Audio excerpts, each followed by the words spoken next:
Hello guys, நாளைக்கு பொங்கல் செலிப்ரேஷனுக்காக இன்றைக்கி ஈவினிங்கே வந்து திங்ஸ் எல்லாம் வாங்க கிளம்பிட்டோம். நானும் என் பையனும் கோலப்பொடி வாங்கலான்னு போயிருந்தோம். அங்கே கோலப்பொடி எல்லாமே வந்து கம்மியானதாக இருந்துச்சு. முன்னாடியே நிறைய பேர் வந்து வாங்கிட்டுருக்காங்க. அப்புறம் மாங்கொத்து, தோரணம், பூ எல்லாமே வந்து சாமிக்காக தேவையானது எல்லாமே வாங்கிட்டோம். அப்புறம் கரும்பு பார்த்திங்கன்னா வந்து 90 ரூபான்னு சொன்னாங்க. ஸோ 2 கரும்பு 180க்கு வாங்கிட்டோம். நல்லா பச்சை பச்சைன்னு இருந்துச்சு. ஸோ அங்கே எல்லாமே வந்து ஒரு செலிப்ரேஷன் மாதிரி இருந்துச்சு பயங்கரமாக.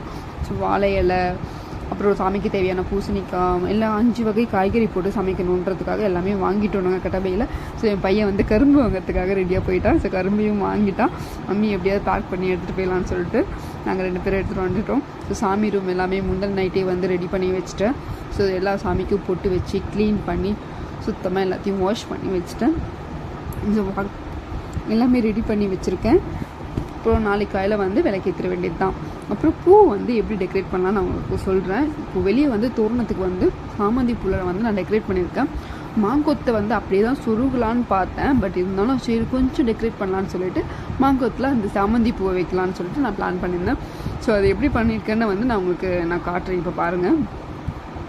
ஸோ ஒவ்வொரு இலையாக பெரிய இலையாக எடுத்து ஸோ அதுக்குள்ளே சாமந்தியை வந்து உள்ளே இன்சர்ட் பண்ணிவிட்டு ஸோ பேக் சைட்லேருந்து அப்படியே வந்து திருப்பியும் இன்செர்ட் பண்ணுங்கள். இன்செர்ட் பண்ணினா இந்த பக்கமாக வந்துடும். ஸோ இந்த பக்கம் வந்துட்ட பிறகு ஸோ மாங்கொத்தோட காம்பை எடுத்து அதையும் வந்து நம்ம இதில் இன்செர்ட் பண்ணிடணும். ஸோ வந்து இன்செர்ட் பண்ணோன்னே ஸோ இப்படி நம்மளுக்கு கிடச்சிரும். ஸோ அதே மாதிரி நான் செஞ்சு வச்சுருக்கேன் பாருங்கள். ஸோ இதில் வந்து நம்ம பெரிய பெரிய இலையாக எடுத்து பண்ணிங்கன்னா வந்து சூப்பராக இருக்கும் உங்களுக்கு. சின்ன இலையில் வந்து அது போட்டிங்க அப்படின்னா நல்லா இருக்காது.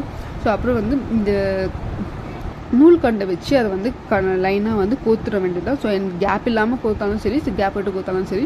ஸோ அதை அப்படியே லைனாக அரேஞ்ச் பண்ணிவிட்டு ஸோ நம்ம அளவு எடுத்துக்கணும்.